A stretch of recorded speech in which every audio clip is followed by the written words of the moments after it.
Part A. Directions. In Part A, you will hear short conversations between two people. After each conversation, you will hear a question about the conversation. The conversations and questions will not be repeated. After you hear a question, read the 4 possible answers in your test book and choose the best answer. Then, on your answer sheet, find the number of the question and fill in the space that corresponds to the letter of the answer you have chosen. Now we will begin Part A with the first conversation. Number 1. Do you want to go on a trip with us to Florida this spring? It'll cost about $300 a person. $300? Do you think I just inherited a fortune? What can be inferred about the man?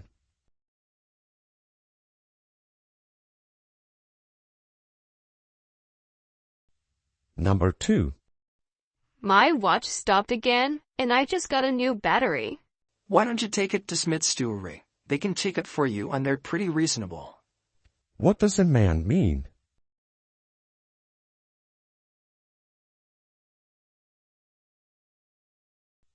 Number 3. We're gonna change our meeting from Monday to Tuesday. It's all the same for me. What does a man mean?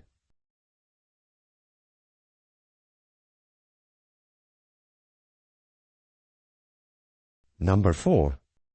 We plan to go to the beach after class. Want to come? I'd love to, but Professor Jones wants to speak with me. What will the woman probably do?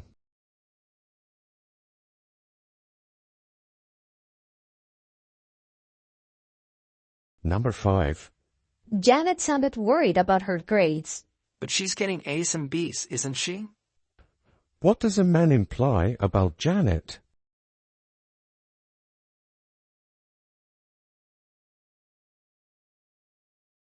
Number 6. You look great since you've been taking those exercise classes. Thanks. I've never felt better in my life. What does a man imply?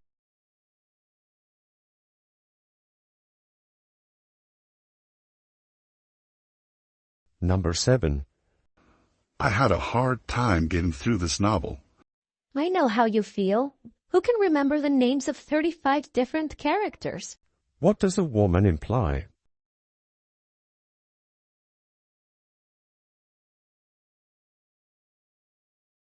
Number 8. That's a long line. Do you think there will be any tickets left? I doubt it.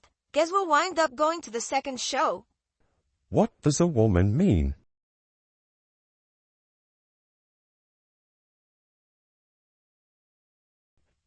Number 9.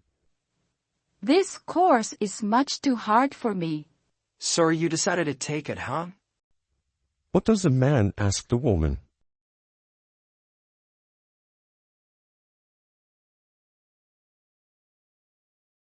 Number 10. Are you going home for winter vacation? I'd agree to stay in here as a research assistant. What can be inferred about the woman?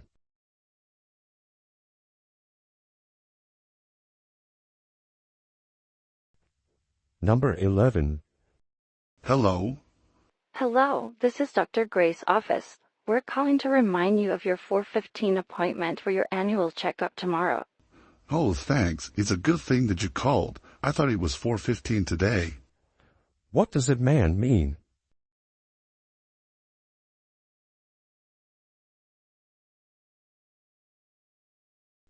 Number 12. How wonderful! You won the scholarship. Can you believe it? No, it's almost too good to be true. What does a man mean?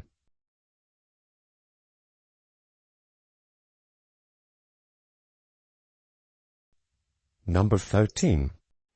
Excuse me, Professor Davidson, but I was hoping to talk to you about my class project for economics. I have a class in a few minutes. Why don't you come to see me during office hours tomorrow? When will the woman discuss her project with Professor Davidson?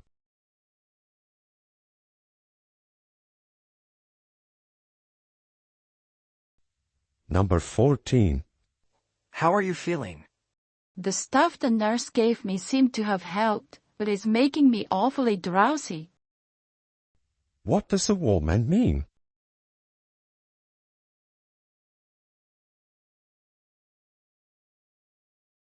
Number 15. Fred Smith has volunteered to write a summary of the proposals we've agreed on. Will I have a chance to review it? What does a woman want to know?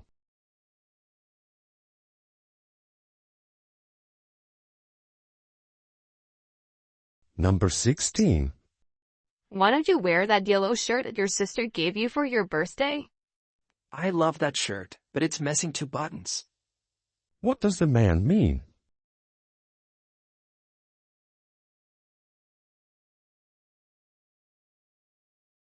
Number 17. How many classes do you have today?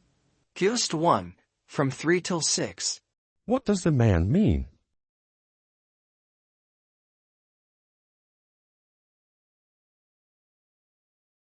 Number 18. Our football team didn't play very well. That's true, but at least we won the game. What does a man mean?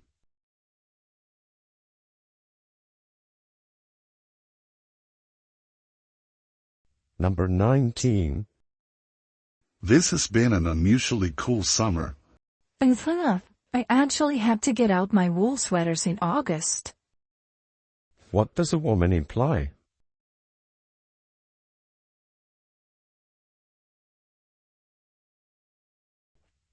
Number 20.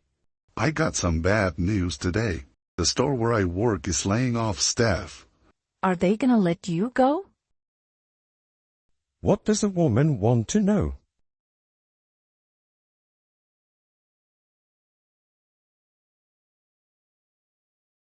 Number 21. I'd like to pick up this book up by 4 tomorrow afternoon. I can have it for you at 2 if you like. What does the woman say about the book?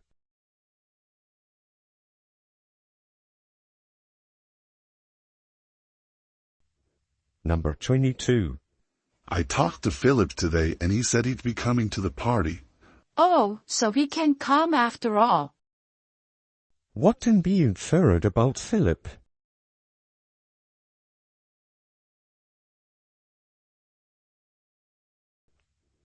Number 23. Gary insists on buying the food for the picnic. That's pretty generous, but shouldn't we at least offer to share the expense? What does the woman suggest they do?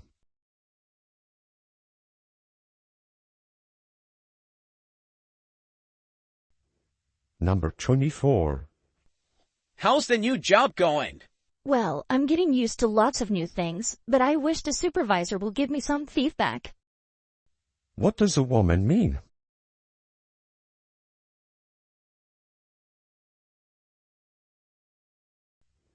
Number 25. Did Linda ever finish that introductory chapter? I'm not sure. She spent hours on it rewriting it. What does the man imply about Linda?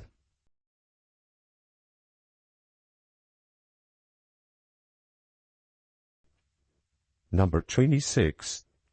The supermarket down the street is selling everything half price because they're going out of business. Sounds like an ideal time to stock up on coffee.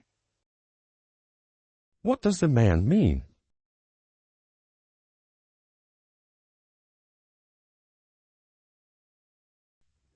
Number 27. Have you heard anything about the new professor? Just that she's no pushover. What does the man say about the professor?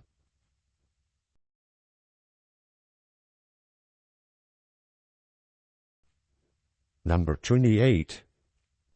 I need to get a copy of my birth certificate. Sorry, but we can only accept requests by mail now. What does a woman mean?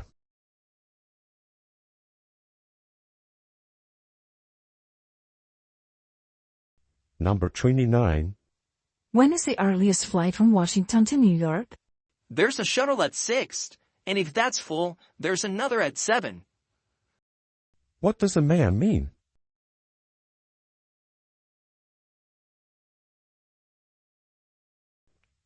Number 30. How do you like to help me plan the refreshments for the astronomy club meeting tomorrow night? Sure, let's be careful not to overdo it though. Last time we had enough for 3 clubs put together. What does a woman mean?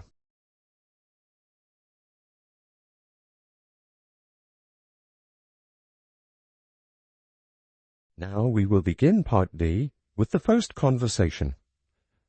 Questions 31 through 35.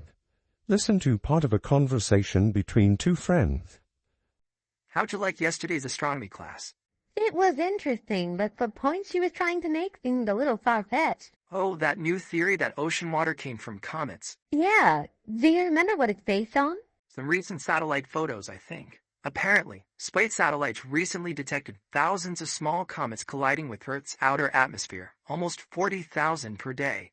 Okay, so they collide with the atmosphere. So that's what created the water? It's not that the collision created water. Comets contain water. They're made up mostly of cosmic dust and water. When they collide with the atmosphere, they break up, and the water they contain rains down to Earth. Ocean water came from that rain. Oh, well, this morning I asked my geology professor about that. He said that most geologists don't accept it. Why not? Well, their research indicates that most of the water molecules from the comet would have burned up as they fell through the atmosphere.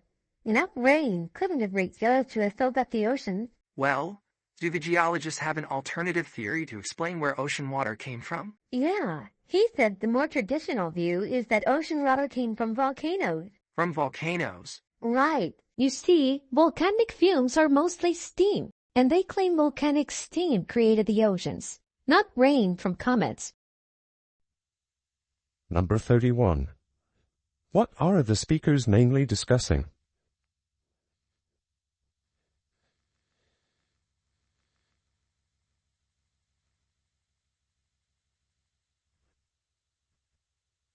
Number 32. What did recent photographs from a space satellite indicate?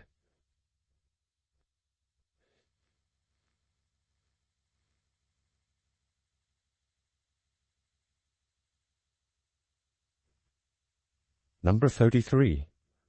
According to the new theory, where did ocean water come from?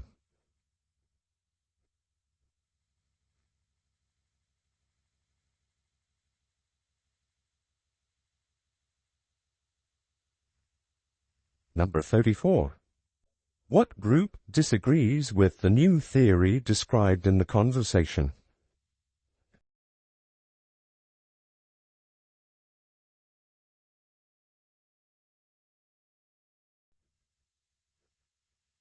Number 35. What aspect of volcanoes does the woman mention?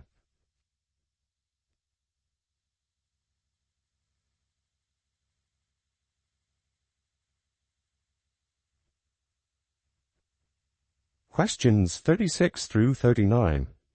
Listen to a conversation about a problem. Hey, Sarah, what's up? Oh, hi. I just got out of history class. I had to give a presentation. How did it go? Terribly.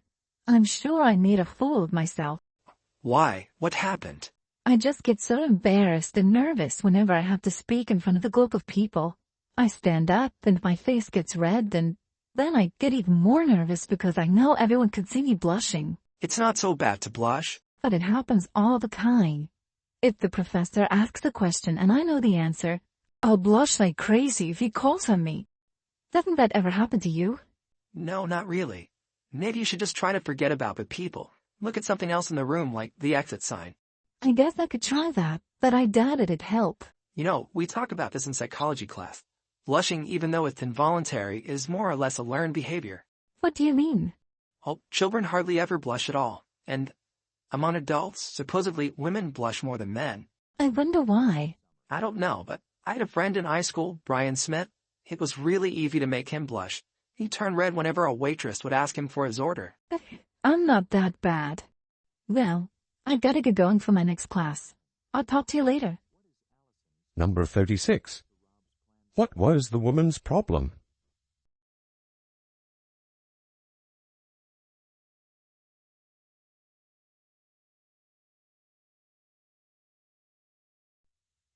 Number 37. Why might looking at the exit sign help the woman?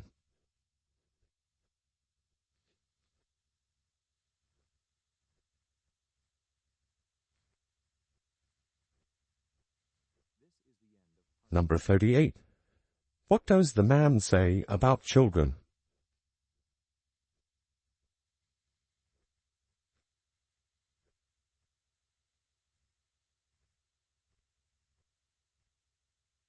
Number 39. Why does the man mention his friend Brian?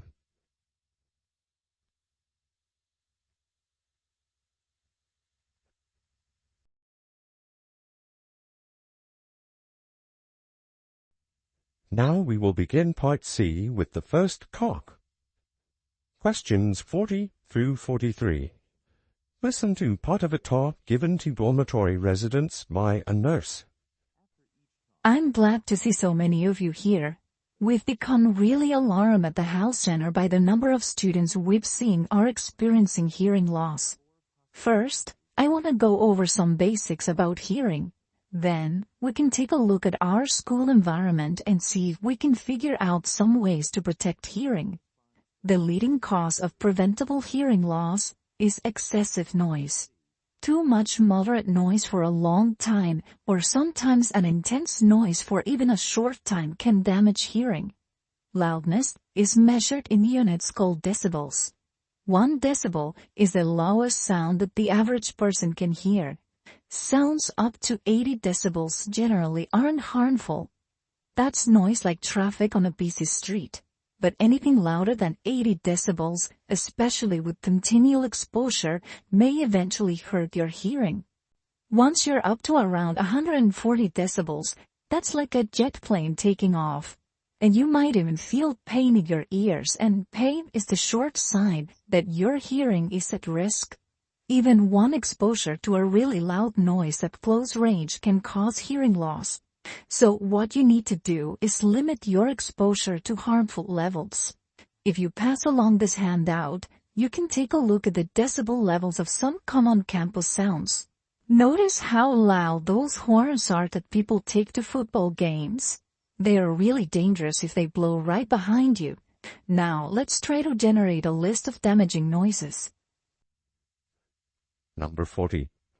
Why is the nurse speaking to the students?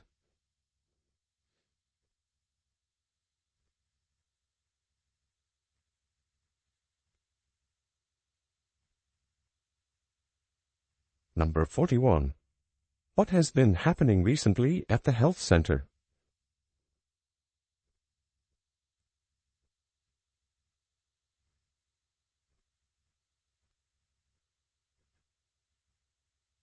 Number 42. What is on the handout the nurse gives the students?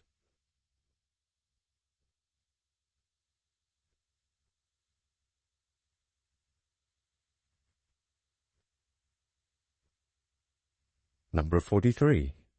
What does the nurse mention as a source of dangerous noise that students are exposed to?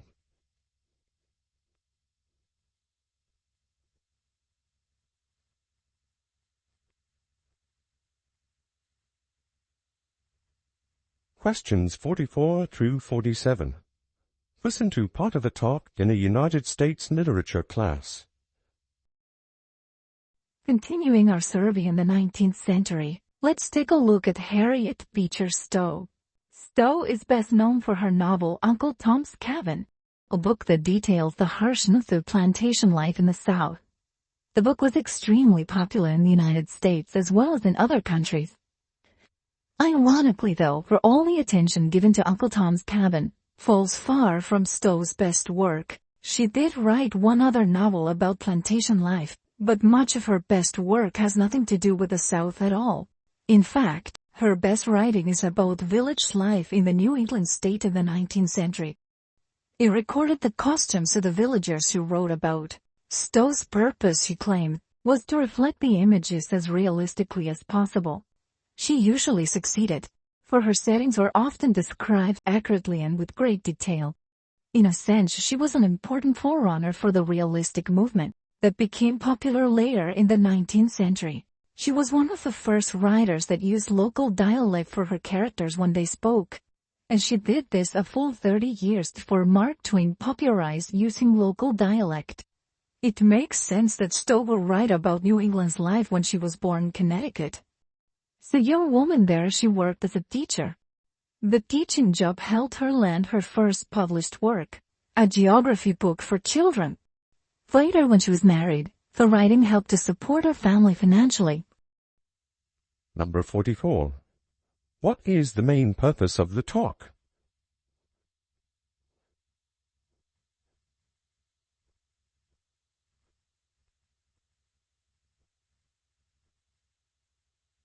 Number 45. What does the professor say about the novel Uncle Tom's Cabin?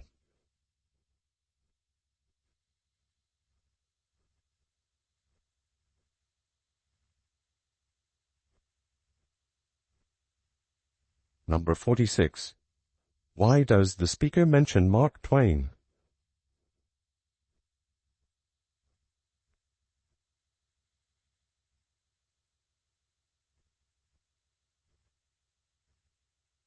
Number 47. What was Stowe's first published work?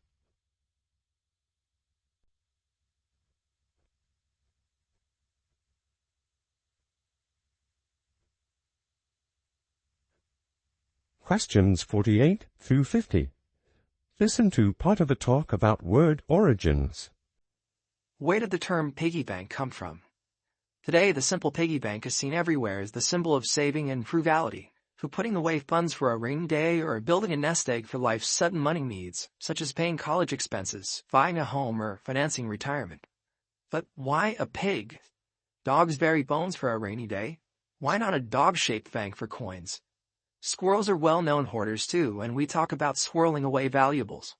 Why not a bank in the shape of a swirl? Well, nevertheless, for 300 years, children's banks have been imitation pigs with slots in the back. Charles Bonatti, the author of Extraordinary Origins of Everyday Things, tells how the symbol came about by coincidence. According to Bonatti, during the Middle Ages, mined metal was scarce and expensive. Therefore, it was rarely used in the manufacture of household utensils. A type of orange clay known as pig, spelled P-Y-G-G, was more abundant and economical throughout Western Europe. It was used in making dishes, cups, pots, and jars, and so these earthenware items were referred to as pig. Frugal people saved cash in kitchen pots and jars. Although a pig jar was not originally shaped like a pig, the name persisted. However, by the 18th century, pig, P-Y-G-G, jar, became pig, P-I-G, jar, or pig bank. Otters had simply begun to cast the bank in the shape of its common name. In the United States, the popular piggy bank has always been a symbol of saving money.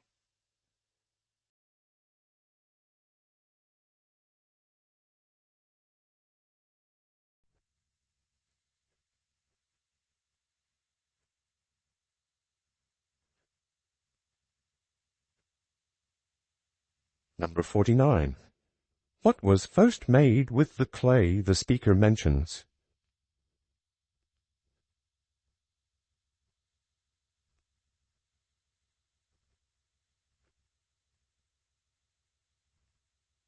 Number 50. Why did craftspeople of the Middle Ages use the clay?